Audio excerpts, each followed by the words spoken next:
Okay, so back to the idea of not trying to be a jerk. But I sent, what is that? Announcement. I was going to say email, message, announcement yesterday that said, hey, I pretty much grade everything you've turned in. So if you have something you've turned in that I haven't graded, let me know. And then I had people email like, well, did you grade what I turned in yesterday? It's like, did you even look? So look first before you ask me, because I really don't want to go back and look. You know, the way it works on my end is I go to a screen that says stuff that needs to be graded. It's not exactly what it says, but that's essentially what it says. And then all the stuff that needs to be graded pops up there, which is just amazing. And so then I go through and grade it. And I've had people email and say like, well, you never graded my whatever. And then I go back and look and it's because you never turned in your whatever. So 2 things I would ask that you do before you email me. And I am not ignoring the chapter 27 question, I promise. And thanks for typing all the details in there. Sorry, I got confused and I lost my train of thought. It was not a squirrel in the backyard this time.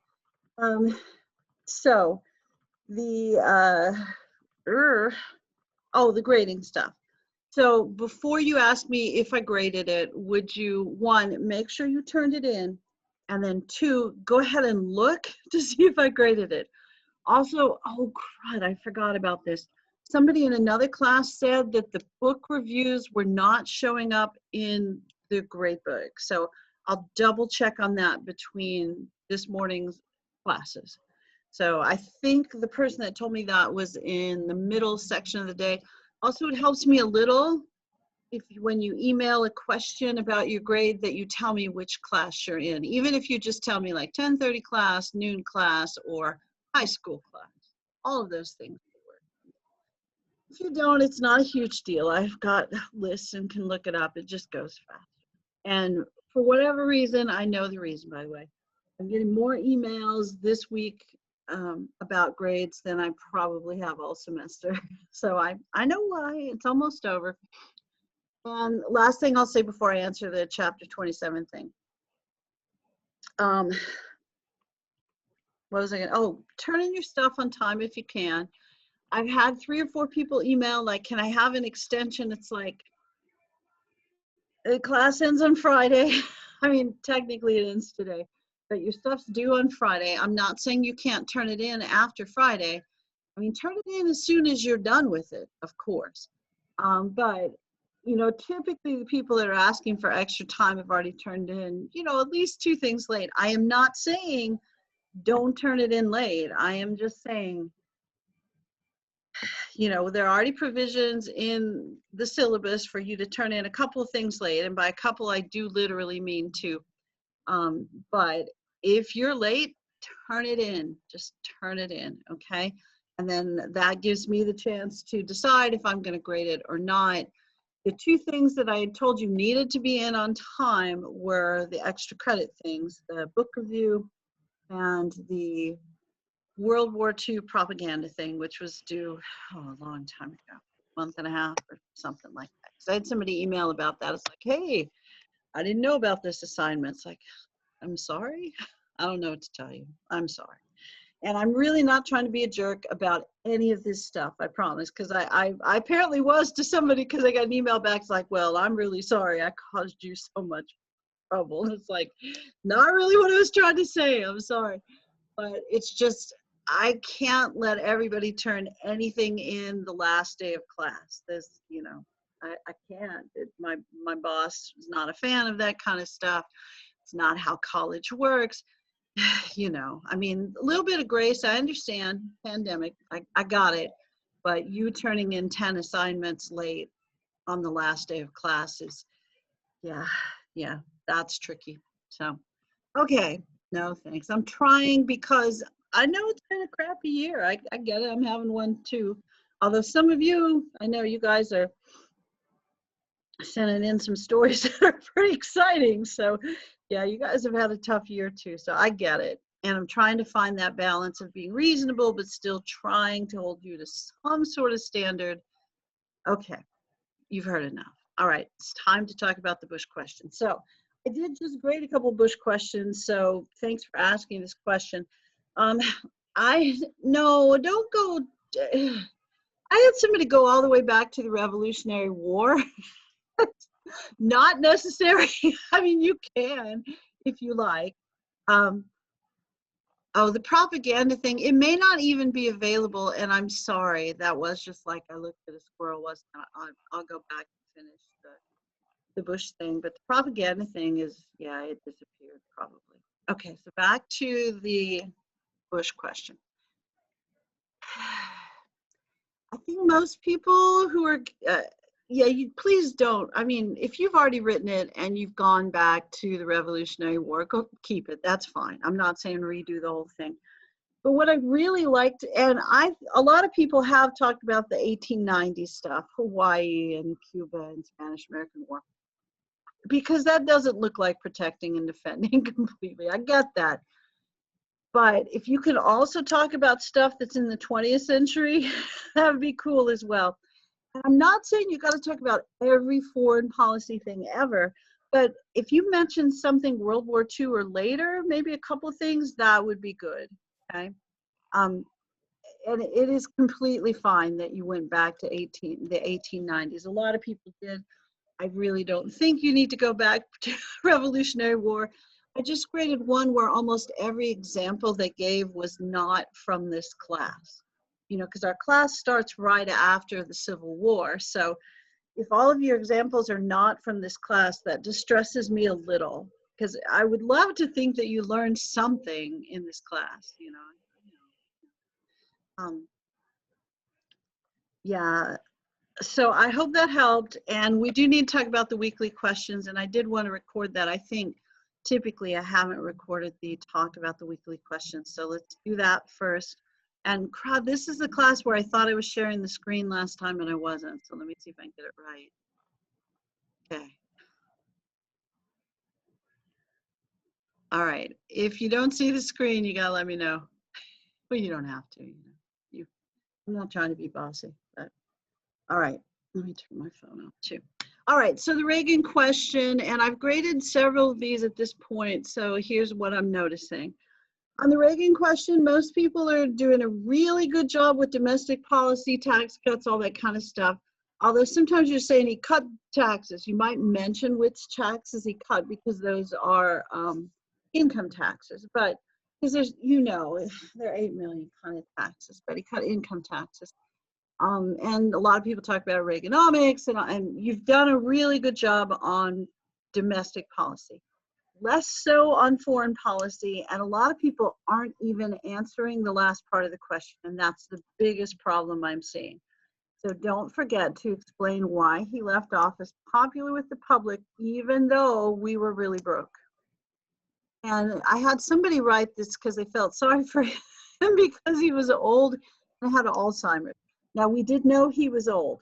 We did not know that he had Alzheimer's. We find that out a couple of years, I think, after his presidency. And, you know, there was some discussion about how maybe he was too old to be president and things weren't going that well for him. Well, you know, he was kind of old, but those were just general discussions. We didn't know, you know, that there was an issue until after his presidency. So, all right.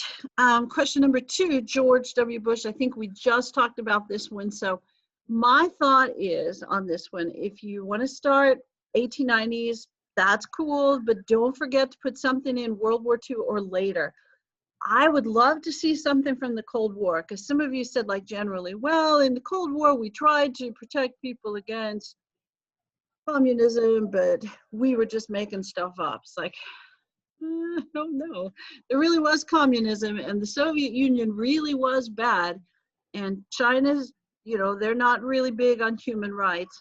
So, but I am also not saying that the Cold War was protecting and defending. You know, there's a bunch of stuff going on there. But if you talk about Cold War stuff, mention something specific. So talk about Cuban Missile Crisis, or talk about Korea or Vietnam or something like that. And a lot of you are doing a good job talking about the Bush administration activities, but remember, he did say this before there were any activities. So it'd be good if you mentioned something before his presidency. And agree or disagree, you guys have got that thing down. The one I just read was like, Bush is a liar, and this country is the worst country that ever existed, and all we do is take over other people's countries. It's like, wow, I felt like we were the Romans there for a second. But maybe we are. We might be the modern Romans. Although it's dangerous because I think in this class is where we have a couple people from England. Might blame England as well. They were, they were a little imperial. And I don't know, it's part of my generation, but it's hard for me to not say that the former Soviet Union won a little rough, and the current nation of China also a little rough too. But not saying, I mean, I teach this class and I probably know more details about the United States than you probably. I hope so. Yeah, we're not always on the up and up. There's no way I would argue that. And I would never argue that everything we do is great. I would also not argue that we don't occasionally do something that's great. So, I don't know. That leaves me solidly in the middle as usual, which is not exciting, but usually where I end up. Compare Barack Obama and Donald Trump's presidential campaigns. And the biggest problem with this question so far has been that you talk about their administrations rather than their campaigns. So when you talk about the campaigns, don't forget, talk about who they marketed to and how they marketed. How did they campaign? Talk about the use of technology, social media to both campaign and raise money. And also talk about the emphasis on change in both of the candidacies. With Barack Obama, it's hope and change. And with Donald Trump, it's just like drain the swamp, that sort of stuff. And, you would think that these two guys would generally appeal to different constituencies, and you'd mostly be right. But they're those odd, sorry if I just called you odd if you were one of them, crossover voters who liked both of them and voted for both of them because they just want Washington to change. And they don't care if it's by, community organizing guy who seems like he's on the up and up and wants to fix stuff, or if it's by some business owner, TV mogul kind of guy, reality TV guy, who comes in and says, you know what, let's just blow this thing up. Not literally, of course. All right. Do you guys have any other questions about those questions? And some of you have already turned all 3 in. If you did that early enough and you didn't like the number of points I gave you, you could do it one more time. But after today, just turn it in, okay? No more twice, because I'm tired too. I've been grading. Oh my gosh. All right, and let's look at the notes. I didn't add too much, but I did at least want to talk to you about the weekly questions. I feel like I've done, and then give you all a chance to email Brianna so you can get the textbook from her, which is very nice of her. And you guys should all send her a Starbucks card. But all right, I'm not saying you have to. Don't be like that. All right, let me find the notes, which hopefully I didn't close. I don't know that my Trump notes are super exciting. And the book, because when the book was published, we didn't have the whole of Trump. We just had the, beginning of Trump. Well, yeah, okay. All right, so I added just a few things here at the end. And I think, yeah, it starts here with the economic and political movements. So I know there's not just a ton to talk about, but I figured we should talk about a little. I think the modern era, and if you're young, I mean, this has been kind of your whole life, are these social movements, social, political, economic movements that you see kind of rising up from the people, some of them conservative, some of them liberal. I didn't necessarily put Antifa in there, although they're kind of maybe an outgrowth of Occupy Wall Street, which you may or may not remember. I don't know, do you remember them? But they went to Wall Street and kind of did sit-down strikes, and then you saw them more on the West Coast. And you're noticing this as well if you're paying much attention to the news. Lots of riots, protests, combo on the West Coast, especially Portland and the other city, Seattle. And a lot of the Occupy Wall Street stuff moved to Seattle, and especially did when we hosted economic summits in the United States.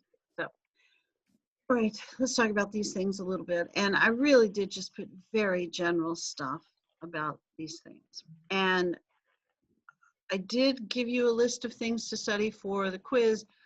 And I think the quiz is available because it looked like a couple people had taken it, except in the middle class where the version showed up with no questions. So, and it only took me an hour to fix that. Okay. All right. So Occupy Wall Street, and the years that I put in here are the years that these things, movements, events started. So, and I know I violated my own rule because I didn't exactly put them in chronological order. I put them in the order they were mentioned in the book. I'm not blaming Foner. I'm not. So who would blame him? He's a fine historian. Occupy Wall Street is 2011 movement, really a reaction by, I would say, disaffected young folks who maybe had just graduated from college and couldn't find jobs. I'm going to tell you, I get that. I graduated in the Bush recession. It's like, crap, I can't find a job. So it was frustrating. And then, you know, you looked around, it's like, well, rich people are fine. I think one of the stories of history is that typically rich people are fine. So it's like, I don't usually worry about rich people. It's like, oh, the poor rich people. But, you know, when you graduate from college and you've kind of been told, my generation, not so much, yours for sure. When you graduate from college, the streets will be made of gold and you get 5 job offers. And it's like, or you're still working at Target. That was me for a couple of years. Okay, so people got frustrated and they realized that people who ran corporations probably kept a larger percentage of the profits than was seemly and underpaid their employees. And one of the things that the book does a fine job of pointing out is that economic growth in the modern era is not like economic growth in the 50s and 60s, where it seems to evenly benefit everyone in the country. You've noticed that too, unless you guys are Bill Gates or something. Are you guys Bill Gates? If you are, you should send me a Christmas gift. And stop asking for the free version of the book if you're Bill Gates. But crud, I mean, what we've noticed in the modern era is that the people who control the wealth, people who own the corporations, make much larger percentage, have a much larger percentage of economic gain when the economy benefits. Like, I think one of the things that maybe irritated people a little in the last presidential campaign when they talked about the economy, because was that people said, well, the stock market is at record levels. The stock market is at record levels. That doesn't necessarily benefit the average person. And I know that more people are invested in the stock market now than probably at any time in our country. And I know, like, I am kind of indirectly, not on purpose, but because my teacher retirement fund invests in stocks, and almost anybody's retirement fund does invest in stocks. And, you know, we'll all benefit from that. I mean, I get the fabulous teacher retiree pension, which is enormous, which is why I'm working this job. But I mean, and I don't mean that to sound like a complaint, because I'm sure it's more than my dad's Social Security. I'm 100% sure of that. Because my dad's told me what his Social Security is. However, I am pretty sure that the person who invests the teacher retirement fund makes a lot more money than I do. And I get it. Some of you are going, well, he should, because, or she, because they're the reason that you have a retirement. It's like, yeah, that and the 30 years that I taught. That's also another reason. But I get it. You know, nobody's saying people at the top don't deserve money, but people at the bottom would like more. That's kind of what this movement is about.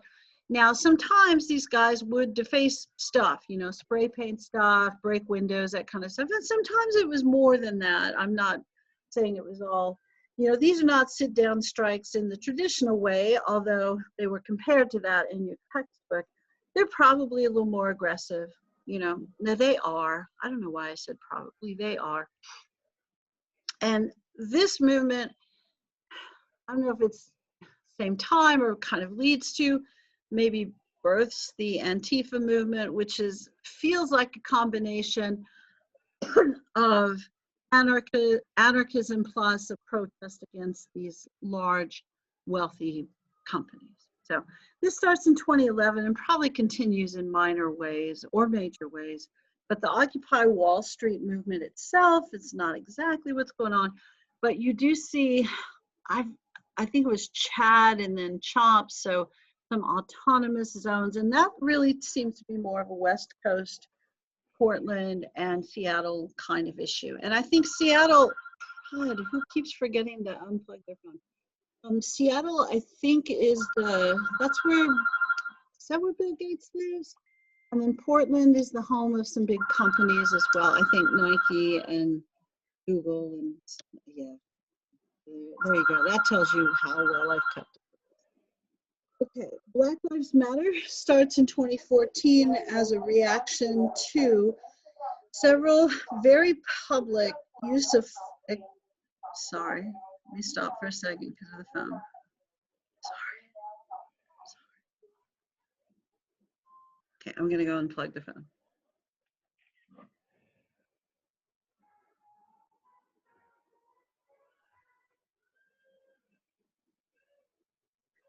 One of the many benefits of the small house is it's not very, very far to unplug the phone.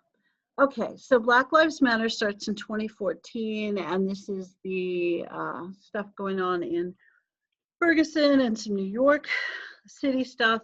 And if you're my age, which you're not, you remember, this is not anything new. It's just people, started to get more fed up with it. Although, we see, like my generation, you had Rodney King and Amadou Diallo, and, people protested and asked for change and then didn't really see it. And I also get, because I'm like you, I watch the news and I also read some stuff too. I know that statistically, it's not a high percentage of people who get harmed by the police. I get that. But statistically, it is a high percentage of people of color who are harmed by the police. And the trick with the police thing is, like, let's say that I make a mistake and I'm the history teacher. What might happen if I make a mistake in class doesn't really harm you. I mean, you might miss a question on a test and you can blame me, and that is bad. But I don't have the ability to take your life. And that's why, there's such a difficulty with police officers making mistakes, because their mistake costs people lives. And there are certain professions where that's just the truth. So, what you see a push for are the body cameras and better training, especially in dealing with people who have mental health issues, and then recognizing reasons that people of color are not equally treated by the police, at least statistically. And again, it's tricky stuff and not tricky stuff. So this movement starts in 2014 and certainly continues to this day. When it started, I don't believe, and I don't know that it became a corporation in 2014, and I think this complicates things always when things become a corporation, because that probably means somebody's making money from it. However, money is needed it is tricky because you need money to produce a campaign, that sort of thing. And certainly Black Lives Matter has become more involved in politics, and you've certainly seen them involved in recent elections.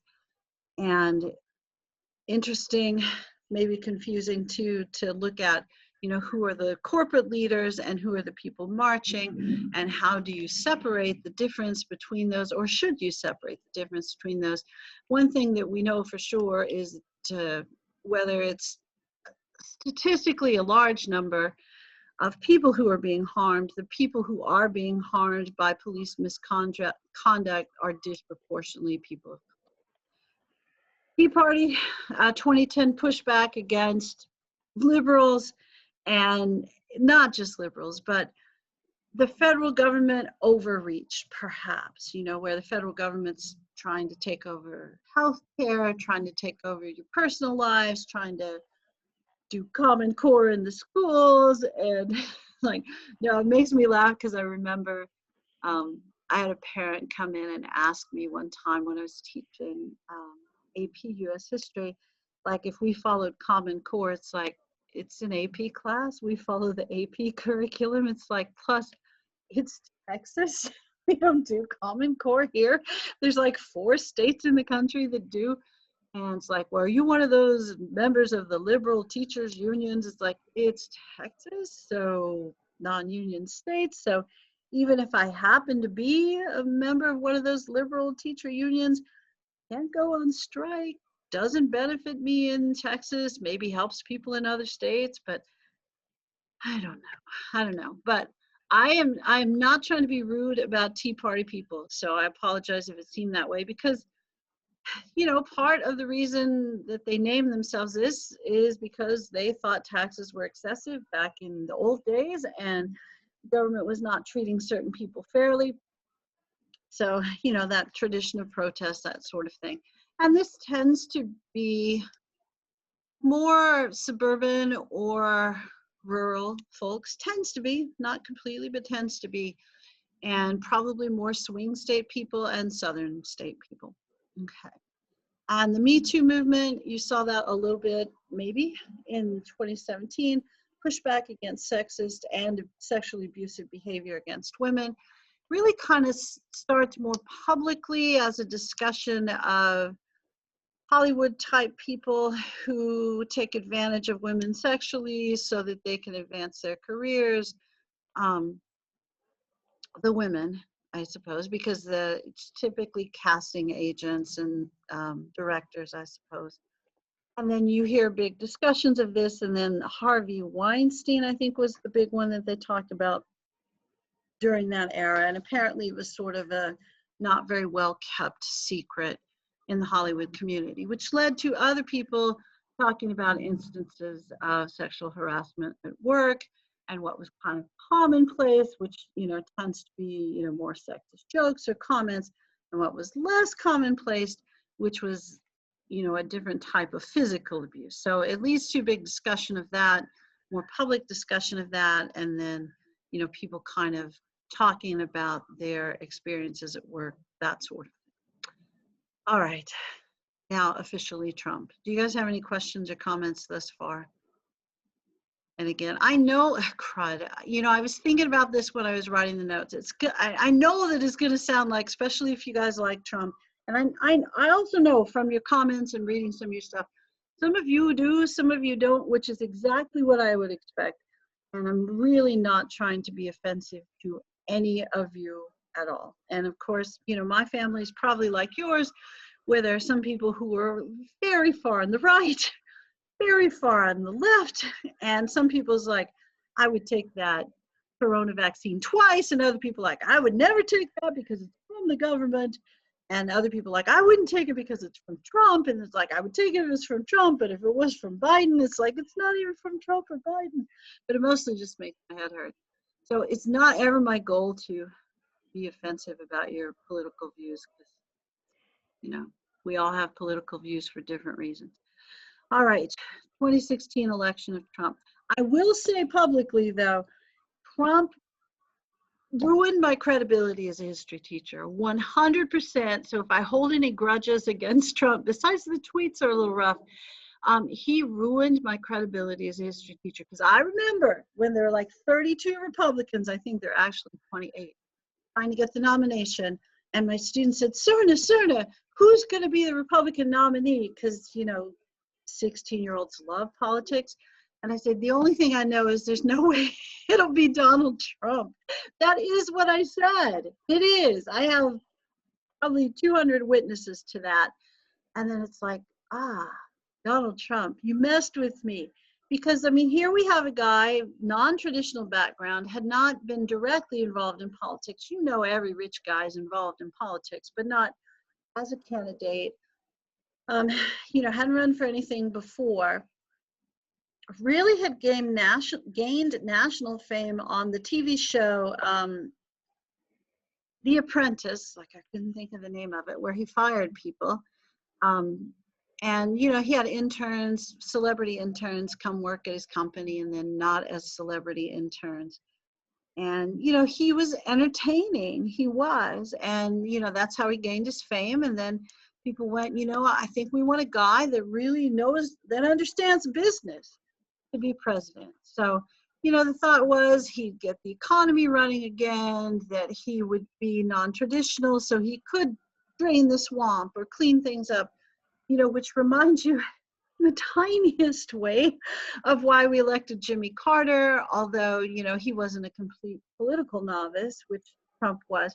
And by novice, I don't mean he wasn't good at it. I mean, it just wasn't his thing. It wasn't how he'd made his living, or hadn't been his major adult activity.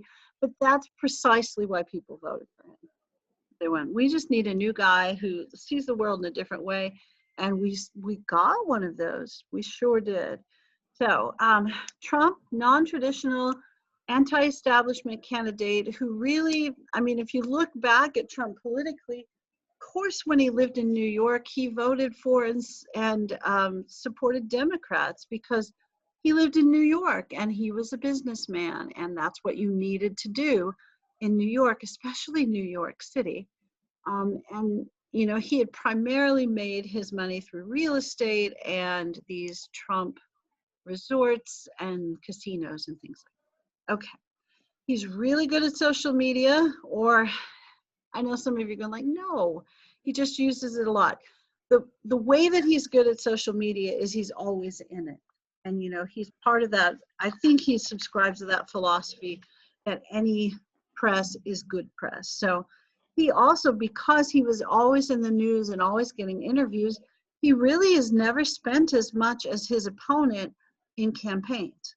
And typically, I mean, really to this point, whoever spent the most won the campaign. That was always true until 2016. Well, always true in the modern era until 2016. So Trump runs a very non-traditional anti-establishment campaign, and he runs against Hillary Clinton, and I'm just going to say he's a little crass at times. And, you know, he says stuff, I'm not saying make America great again. That's not bad. I mean, that kind of sounds like a redo of a Reagan slogan. It's, you know, it's a very common idea. You know, we want to emphasize the greatness of the country. But you know, the push for building the wall, locking up Hillary Clinton, that sort of stuff, that was not, yeah, that was not traditional in any way.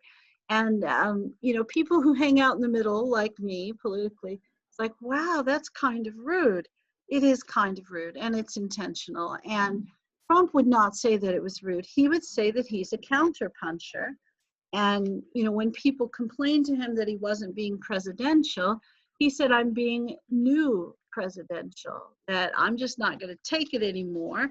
And if somebody says something bad about me, I'm just going to push it right back at them. And, you know, a big percentage of the population thought, you know, that's what we need, because we're getting pushed around on the international stage, which I know is kind of the opposite of that question, the Bush question, chapter 27 question.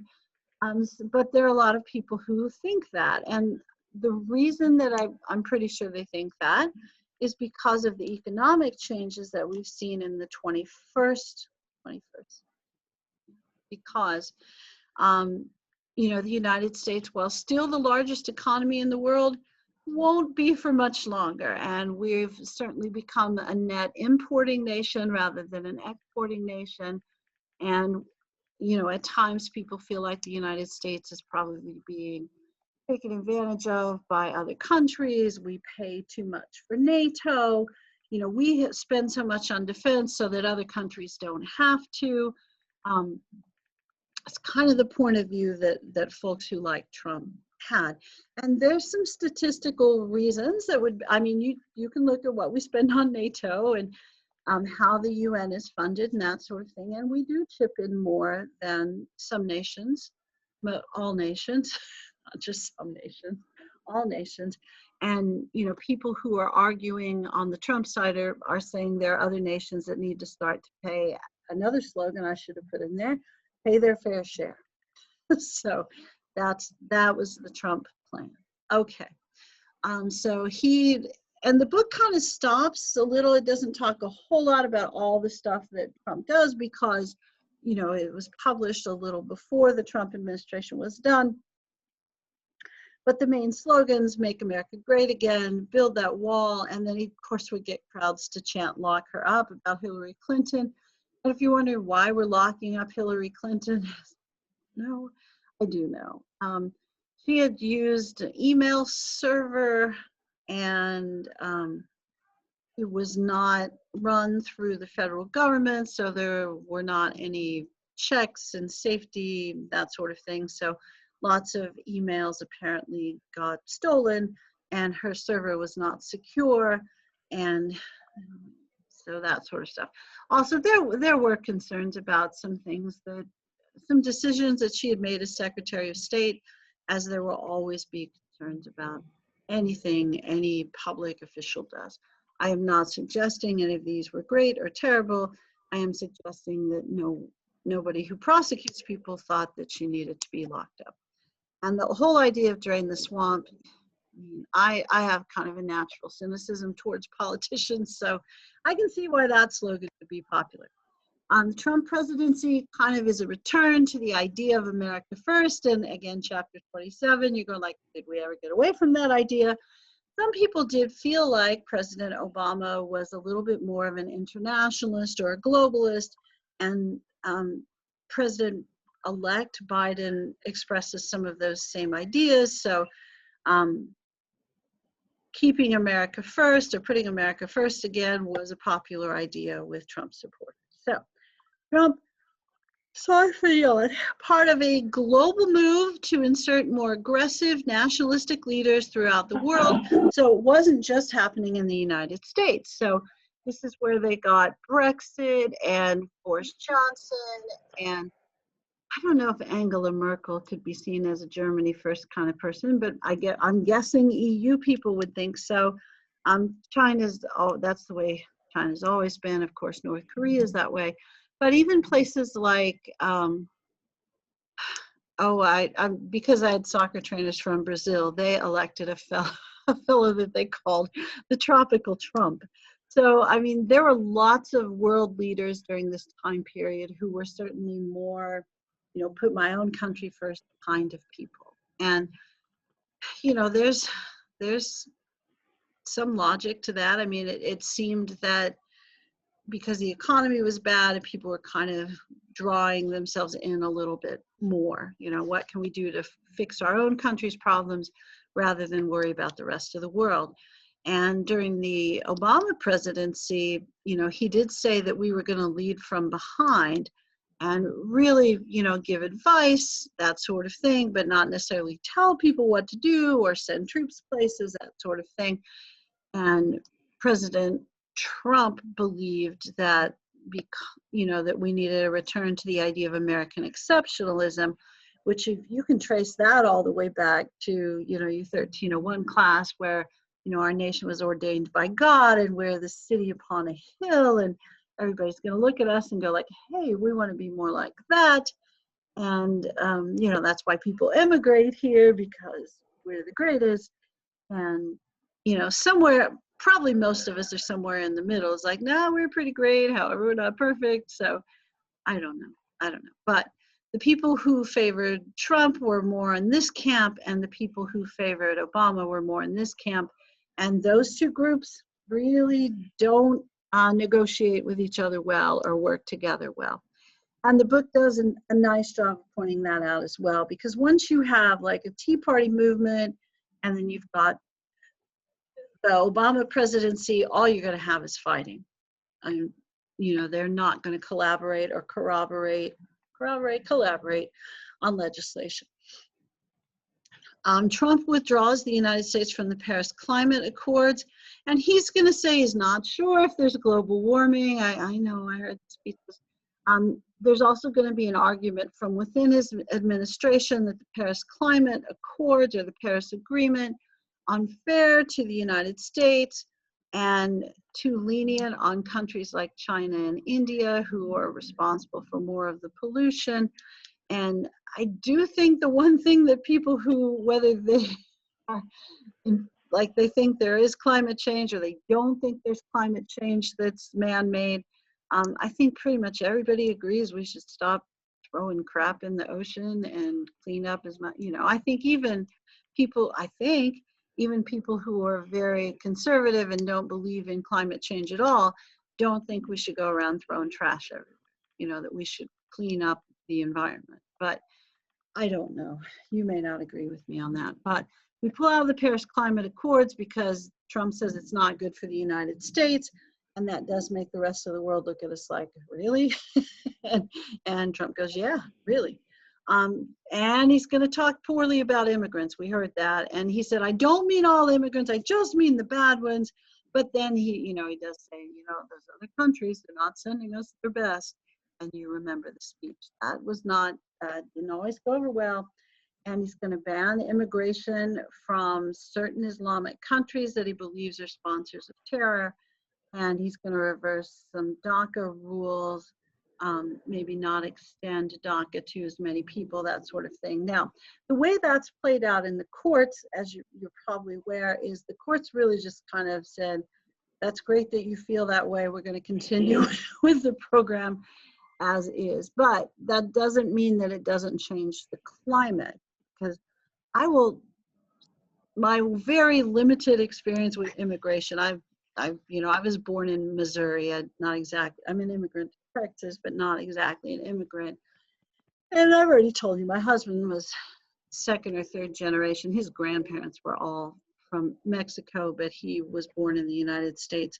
But my limited, more detailed experience about immigration comes from running a soccer league, not gonna lie.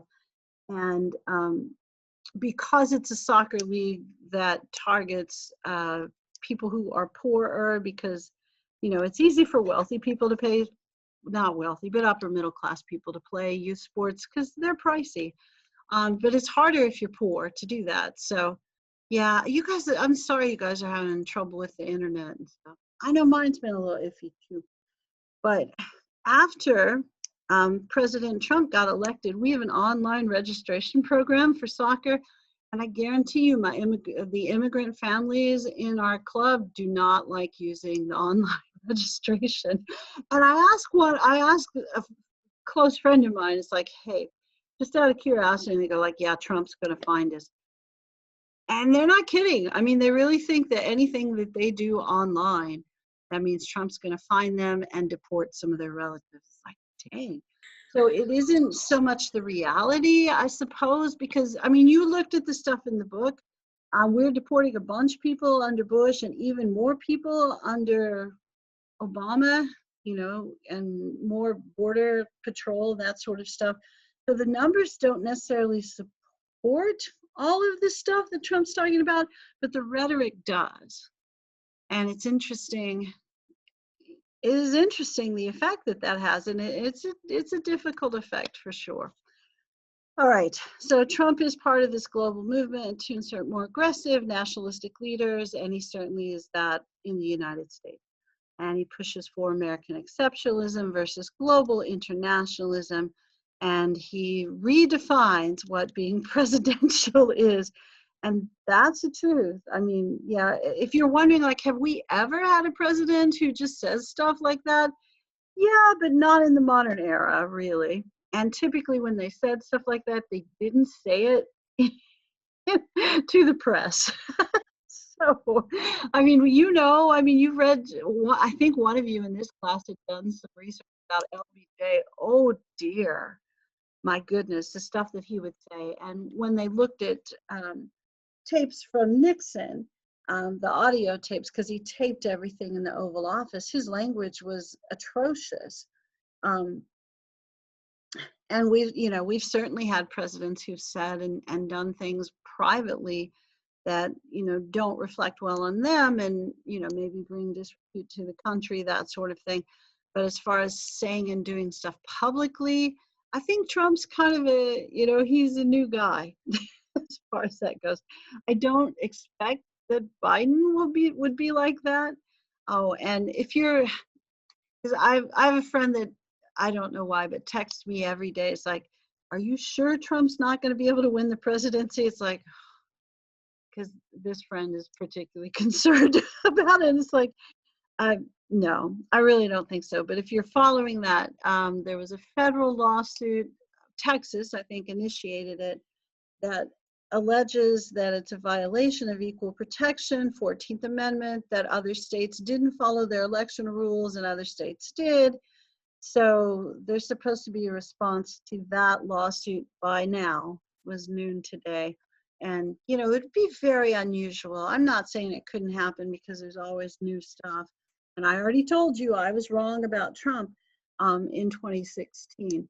But, you know, there's no precedent that this sort of lawsuit would work. And certainly part of the reason that the lawsuit worked better for Bush than it did for Gore is that Gore was arguing similar things, that different counties had different requirements, and that harmed him, and he wasn't successful. So the people who, legal people that I've read who talk about this stuff, think that there's really not any realistic chance that the election result would change. I can't imagine that it would at this point. And who knows? All right. But Trump, he's been different, hasn't he? And, you know, you can, I don't know. I always told my high school students, I can find good things about any president, when I remember, because I live and teach and taught in Williamson County, I particularly had students and their families who were not overly excited about President Obama. And they would go like, Serna, I bet you can't say one good thing about Barack Obama. And you know, about 10 minutes later, they just look at me like, oh, stop. And they go like, well, I bet you didn't like President Bush. And I go like, no, here are the things I like about Bush. So, you know, we can always find something maybe that we like. The stock market, I mean, I know it doesn't help all of us. And that vaccine thing, they surely got that thing through. And the organization for that, I think when we look back at Trump historically, if we're looking at stuff that was probably positive, that was positive, I think the speed, as long as the vaccine's effective, which it appears like it probably will be, I think the speed with which everybody got together to produce the vaccine, I don't think we've seen organization like that since, you know, the World War II economy was redirected or the Great Depression. So I think historically, when we look back, that'll probably be the thing. And of course, the change in direction and tone, there's no doubt about that with Trump. No doubt at all. Definitely changed direction and tone. All right. I feel like that I am done talking about those folks, but don't go just yet. I'm going to stop recording.